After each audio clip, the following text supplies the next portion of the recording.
کریم روح قرآن کریم میرے آقا میرے مولا سیدی و مرشدی و مولائی پیر طریقت رہبر شریعت عاشق رسول حضرت محمد عبدالباری القادری قبلہ دامت برکاتہ عالیہ کی غلامی میں یہاں پر ہم اور آپ تمام حضرات پیش ہوئے ہیں. یقیناً آج کی رات گزشتہ راتوں سے یا اس کے علاوہ جو کوئی بھی رات ہم گزارتے ہیں اس میں بڑا فرق. تو آپ نے سماعت تو فرمایا کہ امام صاحب بڑی خوبصورت انداز میں کہ آپ سے گفتگو فرمائیں، بیان کیے اور کچھ ہمارے حق میں ہدایت بھی عطا فرمائیں. یہ اللہ کا فضل ہوا ہم پر. تو دیکھیے ایک بات یہاں پر جو بنیادی بات جو میں کہیں کر زیادہ وقت نہیں لوں گا کہ وقت زیادہ ہو چکا ایسے حضرت اللہ کا بیان سننے کے لیے میں یہاں تک آیا. ایک بنیادی بات یہ ہے کہ آج کی رات پر دوسری راتوں پر فضیلت دی گئی. آج کی رات یہ بنیادی سبب اور یہ بنیادی وجہ ہے تو ہمیں غور کرنی چاہیے کہ ہر رات ایک جیسی نہیں. لیکن سوال یہ ہے کہ یہ رات کی بھی فضیلت کیوں؟ تو یقین جانیے کہ اس کی وجہ ہم تو نہیں، سراسر ہم نہیں. اس کی وجہ آقا دو جہاں صلی اللہ علیہ وسلم مزاج کہ آپ کے سر پہ ہمیں.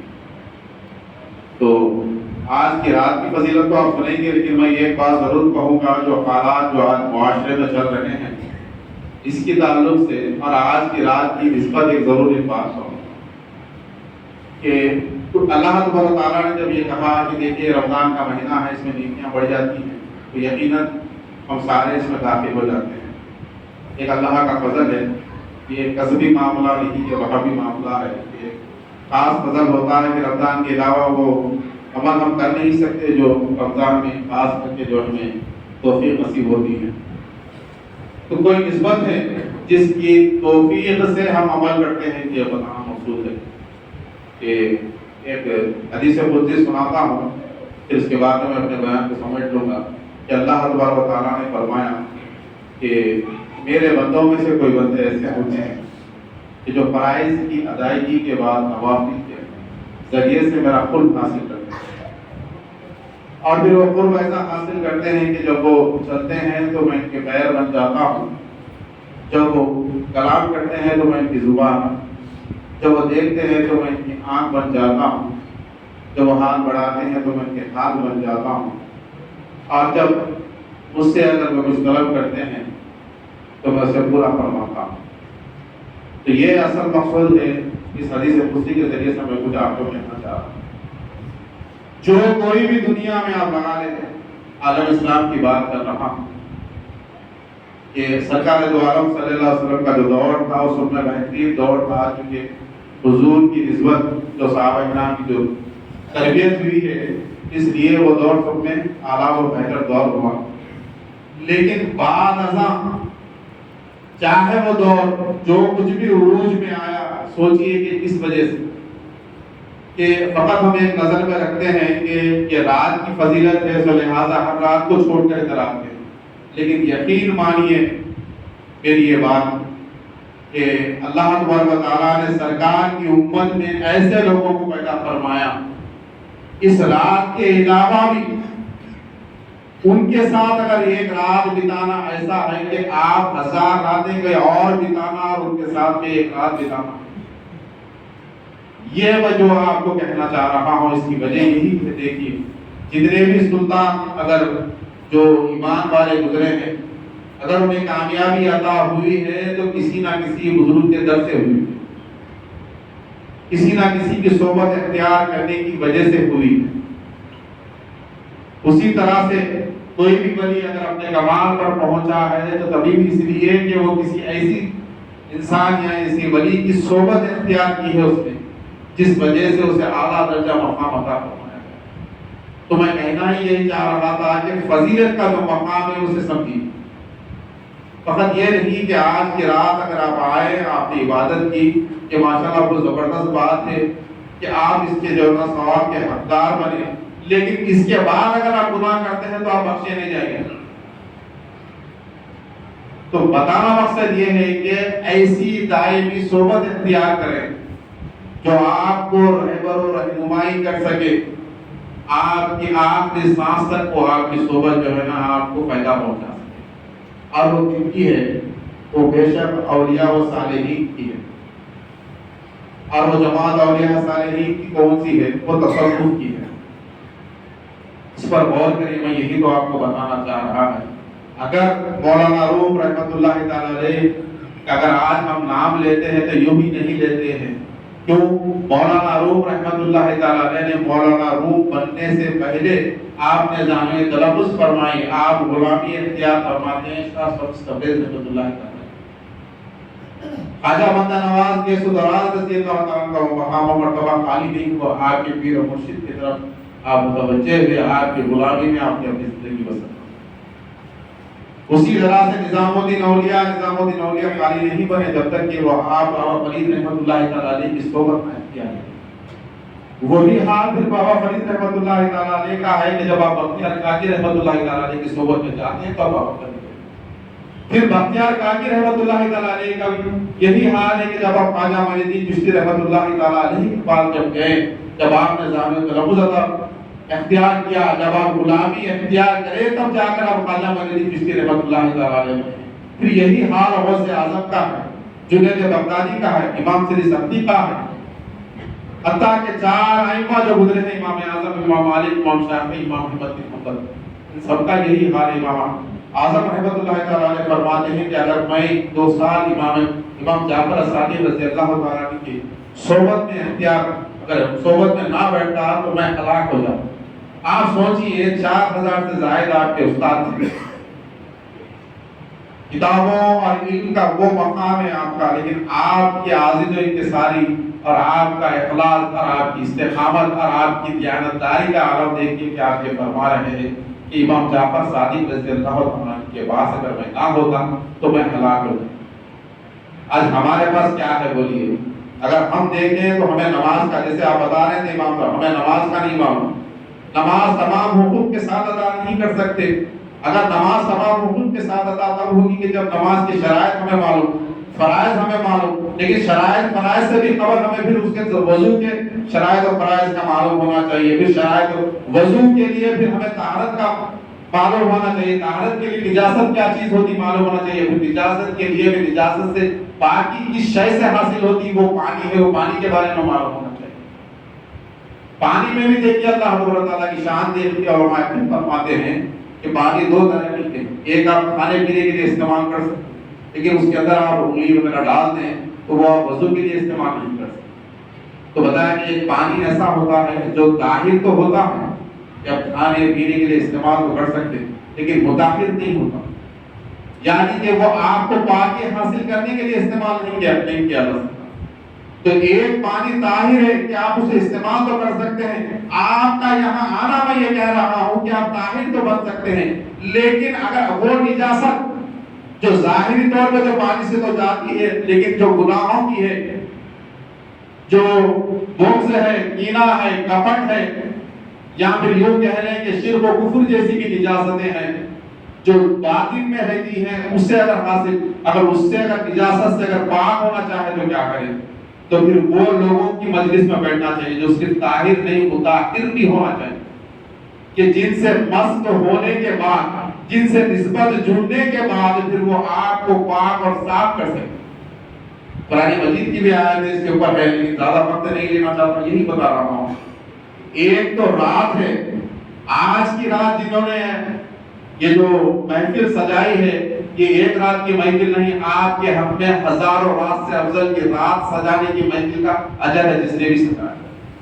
پھر یقین جانے جن کے ساتھ ہم رات بتا رہے ہیں، میں سمجھتا ہوں ہزاروں میں لاکھوں میں آپ کو ایسے ملیں گے جو میرے پیر قبلہ ہیں، جن کے بیان کے لیے میں آج دور سے آیا بھی ہوں، تو میں تو بیٹھنے کے لیے، غلامی کے لیے جو کچھ کہہ رہا ہوں کہ ان کے ساتھ بتایا جانا ایک بڑا کمال ہے۔ کیوں؟ وہ طاہر ہی نہیں مطہر بھی ہے میری نظر میں۔ کہ وہ کامل نہیں، وہ اکمل ہے کہ کامل کو بھی رہنمائی عطا کر سکے۔ اس لیے خواجہ معین چشتی رحمۃ اللہ تعالی علیہ نے فرمایا، بابا دادا علی حجویری رضی اللہ تعالیٰ عنہ کے تعلق سے کہ گنج بخش فیض عالم مظہر نور خدا ناقصارا پیر کامل کاملانہ رہنما، کہ گنج بخش رحمۃ اللہ تعالیٰ علیہ وہ ہستی ہے کہ ناقص کو ہی نہیں، اگر کامل بھی آ جائے تو اسے بھی رہنمائی عطا فرماتے ہیں۔ تو یقین جانیے کہ جتنے بھی ماحول ہو رہے ہیں، ہم سوچتے ہیں وجہ یہ وجہ، اگر خلاصہ کلام ہے، اگر مجھے کہنے کی اگر اجازت ملی تو میں یہی کہوں گا کہ وہ جو نسبت جو جڑ گئی ہے اولیاء و صالحین سے، یعنی کہ وہ مشائخین سے، خانقاہوں سے، اس کی یہ اصل وجہ ہے۔ چاہے وہ انفرادی وجہ لے لے، اجتماعی طور پہ لے لے، سماجی طور پہ لے لے، سیاسی طور پہ لے لے، ہر وجہ کی اگر جڑ پہ اگر جائیں، اس کی وجہ اگر مجھے کہتے ہیں تو میں یہی کہتا ہوں کہ وہ جو غلامی اختیار کرتے تھے پہلے کے لوگ، بادشاہ سے لے کر فقیری تک، یعنی کہ در کے فقیر تک جو غلامی اختیار کرتے ہوئے جو عروج انہیں حاصل تھا، وہ ہمیں آج حاصل نہیں۔ کیوں؟ ہم تو باتیں وہ کرتے ہیں کہ درگاہوں کو منظم کیا جائے۔ آپ فرما دیں کہ ایسے لوگ ہیں جیسے حضور اللہ تعالیٰ نے فرمایا کہ حبیب آپ فرما دیں، اگر یہ آپ کے حکم کا مطالعہ کریں گے کہ عذاب نازل فرمائیں تو حبیب اللہ آپ کا یہ عذاب نازل نہیں فرمائے گا، کہ جہاں پر آپ ہوتے ہیں وہاں پر عذاب نہیں نازل فرمائے گا۔ اسی طرح سے جب حضور کے غلام یعنی کہ وہ اولیاء جہاں پر ہوتے ہیں وہاں پر عذاب نہیں آتا، وہاں پر عذاب نہیں آتا۔ ہم کیا کہہ رہے ہیں کہ نہیں، یہ جو درگاہ ہے اسے منظم کیا جائے۔ آج جو کہتے ہیں، یقین مانے آج ان کا حال آپ کے سامنے آیا ہے۔ جو کہتے تھے کیا شرک کی بات کہتے تھے، کفر کی بات کہتے تھے، توحید کی بات کرتے تھے، آج نماز پڑھ کر، طہارت سے رہ کر، وضو سے رہ کر، تمام عمل کرتے ہوئے آج وہ کیا کر رہے ہیں؟ میلاد النبی منانے کے باوجود بجائے ہالووین کے جیسے جو ہے نا تہوار مناتے ہیں جو شیاطین کے تھے، یہود و نصارہ کے تھے، آج ان میں اتنی ضرورت نہیں ہے کہ وہ ٹھہر کر کہہ سکیں اپنے بادشاہ وقت کو کہ یہ کیا کر رہے ہو۔ دیکھتے ہیں نا، آپ کو میں کھلا بولنا نہیں چاہتا کہ ایسے ملک جہاں پر وہ ہماری عزت ہے، وہاں پر وہ علماء کی ہمت مر چکی ہے۔ کیوں؟ کسی مرد کلندر کے پاس اگر بیٹھ کر توحید سیکھتے تو یہ طاقت انہیں آ جاتی تھی، ان کے باطن میں وہ طاقت عطا ہوتی تھی جب باطل سے ٹکرا جاتے تھے، چاہے وہ اپنے وقت کا بادشاہی کو غلط کرتا ہو۔ لیکن آج وہ قوم خاموش ہے۔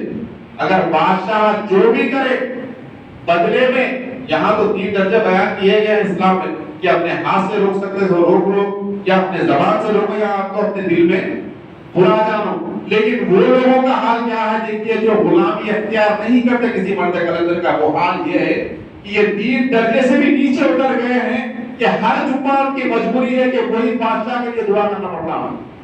میں وہاں رہ چکا ہوں، اس لیے آپ کو بتا رہا ہوں، وہی بادشاہ کے لیے دعا کرنا پڑتا ہے۔ ان کا خطبہ ختم نہیں ہوتا جب تک کہ وہ دعا نہیں کرتے۔ یہ حقیقت ہے، میں جو آپ کو بتا رہا ہوں۔ یہ ضرورت کہاں ہے؟ کیا بھی وہ نام لے کر نہیں بول سکتے؟ اگر جب نام تم یہ لے سکتے ہو کہ غوث اعظم کا نام لے کر تم یہ بتا سکتے ہو یہ شرک ہے، یہ کفر ہے، اسے منعدم کرنا چاہیے۔ اور خواجہ معین چشتی رحمۃ اللہ تعالی علیہ کے تعلق سے یہ کہتے ہو کہ کہیں پر تو جو ہے کھڑا ہوا بت ہے، تو کہیں پر تو جو ہے لیٹا ہوا بت ہے، تو بادشاہ وقت سے کیوں نہیں ٹکراتے؟ کیوں؟ کیونکہ یہ کھلی گمراہی ہے۔ تو میں کہنا یہ چاہتا، جو آج ہمارے حالات اس کی وجہ ہی یہ کہ ہمارا رب خانقاہوں سے ٹوٹ گیا، ہمارا رب پیروں سے ٹوٹ گیا، اور پھر ہم پیروں بھی وہی چنتے جو دنیا میں پیدا دے سکتا، جو جوان مرد بنا سکتا، جو آپ کے اندر باطل سے ٹکرانے کے لیے وہ باطنی قوت جو عطا کر سکتا، اس سے بھی ہم کٹ رہے ہیں۔ میرا مقصد ہی یہی بولنے کا تھا، میں اپنی بات کو سمیٹ لیتا ہوں۔ بس یاد رکھیے، جس طرح سے رات کو فضیلت ہے، انسانوں میں بھی انسان کو فضیلت اللہ تعالیٰ نے دی ہے، اور وہ کس کی ہے؟ وہ اولیاء و صالحین کی ہے، وہ پیر و مشائخین کی ہے۔